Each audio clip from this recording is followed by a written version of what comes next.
Não é ilegal. Agora é legal, fui lá, tomei o chazinho de vocês, queria convidar vocês para vir aqui, né, na igreja da comunhão. Senta aí, meu querido. Deixa a Márcia fazer o louvorzinho dele.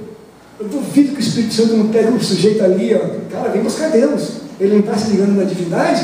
A Bíblia diz que aquele que me procura certamente me achará.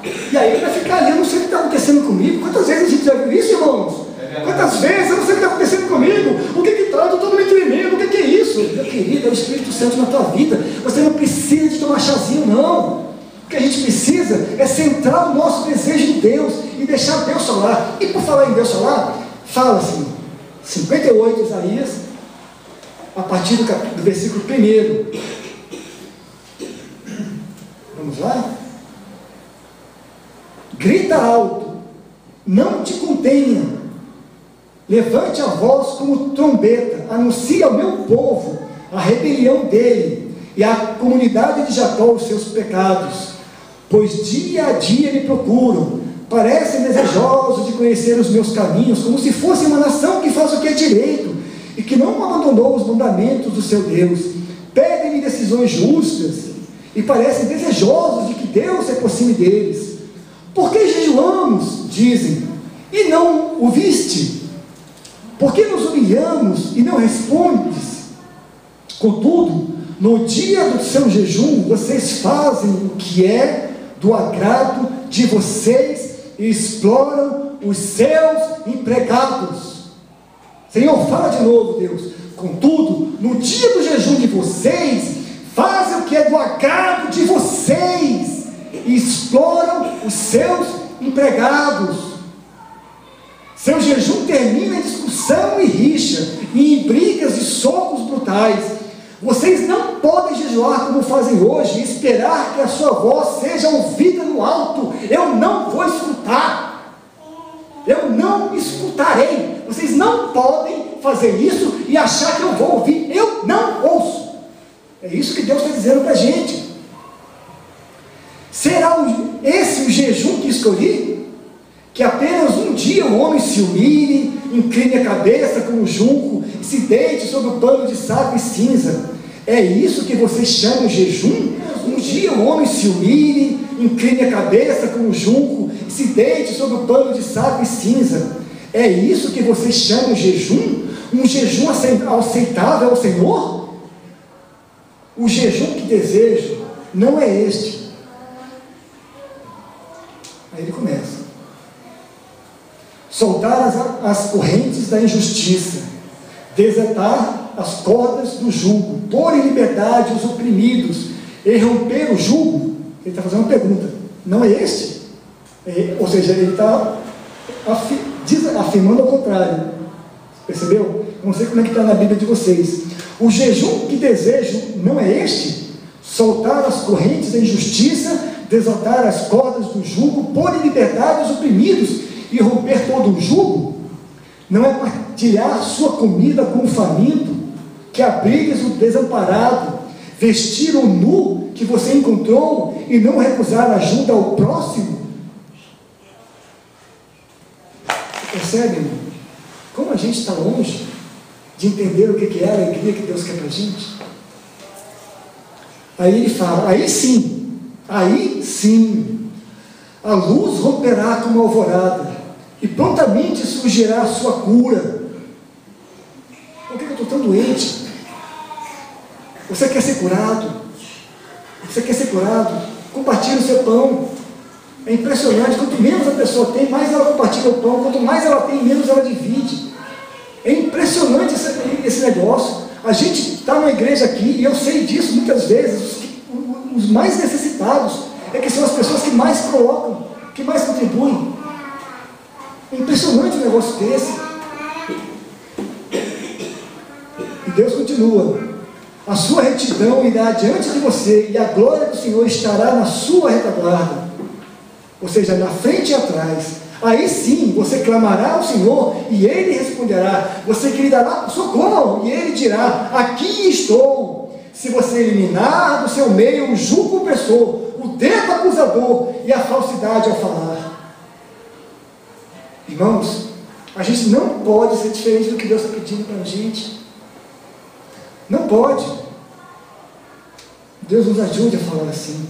E se com renúncia própria você beneficiar o faminto e satisfizer o anseio dos aflitos, então a sua luz despontará nas trevas e a sua noite será como o meio-dia. O Senhor o guardará constantemente, satisfará os desejos numa ressequida pelo sol, em plena dificuldade, em plena crise. Eu fiquei desempregado em 2009, no início da crise. Fiquei 2 meses na Brasil Telecom e fui desempregado. Fiquei assustado, muito assustado, pela primeira vez na minha vida. Fiquei muito assustado. Eu estou desempregado no início da pior crise dos últimos 70 anos. Eu fiquei muito preocupado. 2 meses depois eu estava empregado. Porque eu sou bom? Não, porque a misericórdia de Deus foi na minha vida, me alcançou. Perceba isso, a gente tem esse direito. É alguma coisa que Deus nos pede, Ele nos pede algo em troca, e a gente não quer fazer. O Senhor o guardará constantemente. Assim a palavra vem falando. Você será como um jardim bem regado. A gente canta, né? Como uma fonte cujas águas nunca faltam. A gente canta esse negócio de jardim. Tem um monte de música que fala de jardim, mas a gente pede para a gente. A gente acha que o jardim é nosso. A gente quer que Deus venha regar o nosso jardim, que Deus mande chuva na nossa planta. Não é isso que Ele fala. O que Ele fala, você quer que chova na sua horta? Então, meu querido, agoe a horta do teu irmão. Ajude aquela pessoa que está do teu lado. O que isso faz por mim? Libera serotonina, endorfina, dopamina. Não sou além da Bíblia, é a palavra de Deus que diz isso. Além da Bíblia, a medicina fala isso. Eu sou uma pessoa muito triste, não consigo falar, acabou a bateria, não consigo fazer com que Deus me ouça, não consigo fazer com que o Senhor me alcance, a bênção de Deus não chega até a minha vida. O que está acontecendo comigo? Sabe o que é? Eu simplesmente não ajudo as pessoas. Isso é um problema complicado, né? Eu vou aprendendo a mexer com esses microfones, o telefone. É isso que está acontecendo comigo. Eu não consigo dar oferta, eu não consigo dar dízimo, eu não consigo dar esmola, eu não consigo dar pão, eu não consigo distribuir carne, eu não tenho dinheiro, mas é impressionante isso, a gente não consegue dividir nada, nem mesmo a nossa vida, nem mesmo a nossa presença, nem mesmo um abraço, Manuel. Não estou falando apenas dessa igreja, não, estou falando do povo cristão como um todo. A gente não consegue nem abraçar a pessoa, a gente só divide um abraço se o pregador, se alguém obrigar você. Vai lá, abraça teu irmão, fala com ele, dá um abraço nele, fala, caramba, se não for assim, ninguém fala, meu querido, eu sou pobre necessitado, vou obrigar você. Vai lá, abraça teu irmão, fala com ele, dá um abraço nele, fala, caramba, se não for assim, ninguém fala, meu querido, eu sou pobre necessitado, mas o Senhor tem cuidado de mim. Quem foi que disse isso? Quem disse isso, que era pobre necessitado? Um rei. Onde que um rei é pobre necessitado, Pri? Sabe por quê? Porque ele se via na perspectiva de Deus. Mas ele dividia, ele sabia dividir. Nós já temos que aprender, meus queridos, a dividir a nossa vida, a dividir todo o nosso ser. Se você vigiar seus pés para não profanar o sábado e para não fazer o que quiser em um dia santo, se você chamar delícia o sábado e honroso o dia do Senhor, e se honrá-lo, deixando de seguir seu próprio caminho, de fazer o que bem quiser e falar futilmente, então você terá no Senhor a sua o quê? A sua o quê? A sua alegria, e eu farei com você, com que você cavalgue nos mais altos da terra, e se banquete na herança de Jacó seu pai, pois é o Senhor quem fala. Está assim na sua Bíblia? É o Senhor quem fala. Isaías capítulo 58, do início ao fim, é o Senhor quem diz. Você consegue fazer essas coisas? Tite, você consegue fazer essas coisas? Deus, algumas delas eu consigo, outras eu não consigo ainda. Tite, você não consegue fazer tudo? Não, Senhor, eu não consigo fazer tudo. E o que você vai fazer a respeito disso, Tite? Senhor, ajuda-me na minha pequena fé. Foi isso que as pessoas falaram para Jesus. Eles não conseguiam ser hipócritas, Márcio. Ninguém pode olhar o leão nos olhos de Aslan, né, que meu tio fala, olhar nos olhos gigantes de Aslan e falar, eu consigo. Não dá. A gente olha nos olhos dele e fala, Senhor, eu não consigo. O que você vai fazer, Senhor? Me ajuda.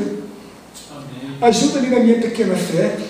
Vocês acham que eu estou vendo essas cadeiras vazias? Eu não estou. Eu vejo que Deus fará conosco. Isso é uma bênção. Essa igreja é uma bênção. Essa igreja vai ser uma bênção na vida das pessoas que estão aqui, na vida dessa comunidade. Por quê? Porque eu estou falando não, porque Deus é misericordioso. Deus pega um homem que nem eu, que é um homem limitado, cheio de defeitos, cheio de virtudes, algumas delas são virtudes, cheio de mania, cheio de vaidade. Deus pega isso e faz uma bênção. E transforma isso numa coisa que tem tudo para dar errado, em alguma coisa que dá certo. Porque a gente aprendeu a dividir. Amém? Essa é a palavra de Deus.